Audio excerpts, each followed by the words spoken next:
Nous sommes toujours en direct du village des recruteurs, 6e édition pour cette année 2021, avec plus d'une centaine d'exposants présents, et notamment Pôle emploi, qui est un acteur majeur sur le territoire rhône-alpin, comme sur tous les territoires français. Alors j'ai la joie d'avoir Philippe Hilarion avec moi. Bonjour Philippe. Bonjour. Vous êtes donc directeur territorial pour Pôle emploi. Alors, je ne vais pas vous demander ce que c'est que Pôle emploi, qu'est-ce Pôle emploi, je pense que tout le monde sait. Par contre, peut-être revenir sur, on va dire, les 2-3 axes de travail sur le territoire que Pôle emploi a, directement.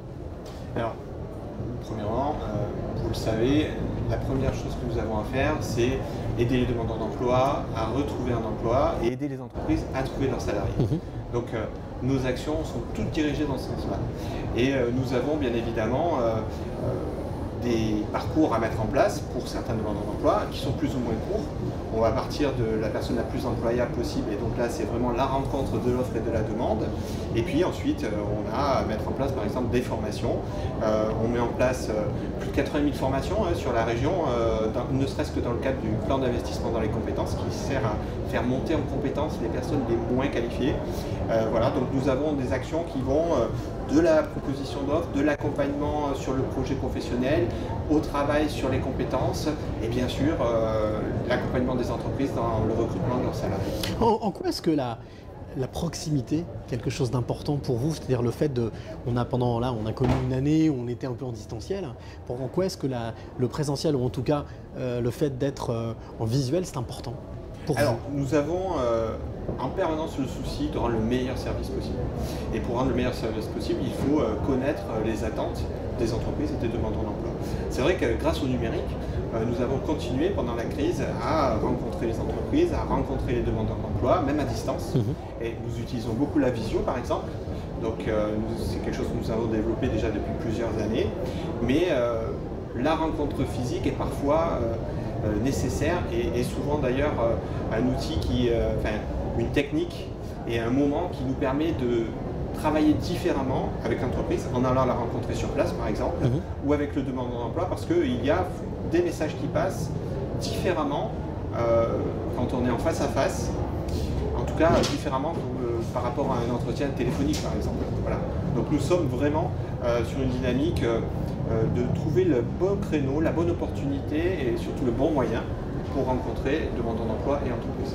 Je crois que vous mettez aussi en place beaucoup d'ateliers ou beaucoup d'activités, notamment pour travail d'immersion, pour expliquer justement aux demandeurs d'emploi comment ils peuvent s'y prendre au mieux. On parle beaucoup de soft skills et de savoir-être.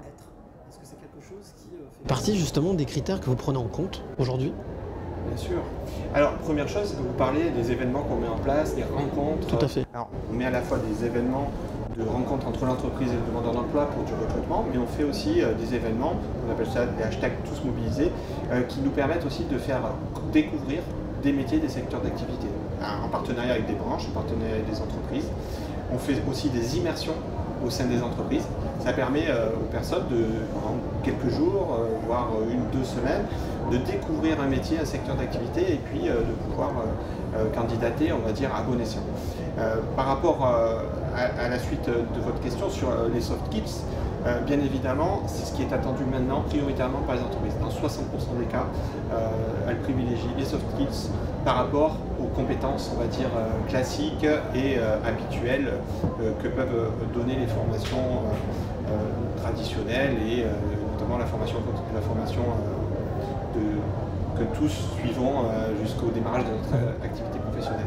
Donc nous y travaillons avec notamment l'utilisation de prestations qui nous permettent de développer ces savoir-être professionnels notamment avec les demandeurs d'emploi.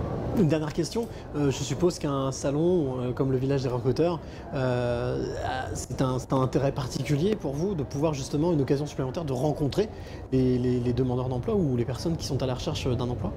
Alors nous, dans le cadre de ce salon, notre partenariat vise à mobiliser les demandeurs d'emploi pour être présents le jour J, en l'occurrence sur les 2 jours, et rencontrer les entreprises.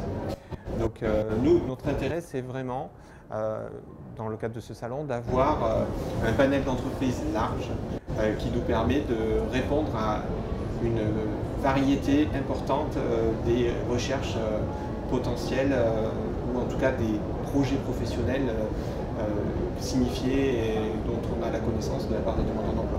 Donc oui, pour nous c'est important d'être présent. C'est surtout pour nous important d'avoir ce partenariat parce que je vous l'ai dit, on a je pense une forte capacité de mobilisation et grâce à un événement comme ça ou d'autres événements que nous mettons en place, ça nous permet de contribuer à cette rencontre qu'on espère tous et de plus en plus d'entreprises ont du mal à recruter aujourd'hui. Donc il faut des événements qu'on crée en partenariat pour créer cette rencontre offre-demande et permettre à des personnes de retrouver un emploi et à des entreprises bien sûr de trouver leurs salariés pour continuer à se développer. Eh bien, merci beaucoup Philippe Larion d'avoir participé à cette interview. Donc je vous le rappelle, le village recruteur c'est jusqu'à ce soir 17h, place Bellecour, ici à Lyon. N'hésitez pas, bien entendu vous avez aussi le villagederecruteurs.com, mais nous sommes ici jusqu'à 17h, alors n'hésitez pas à venir pour nous rencontrer et rencontrer surtout la centaine d'entreprises ici présentes. Quant à nous, on se retrouve dans quelques instants pour une nouvelle rencontre.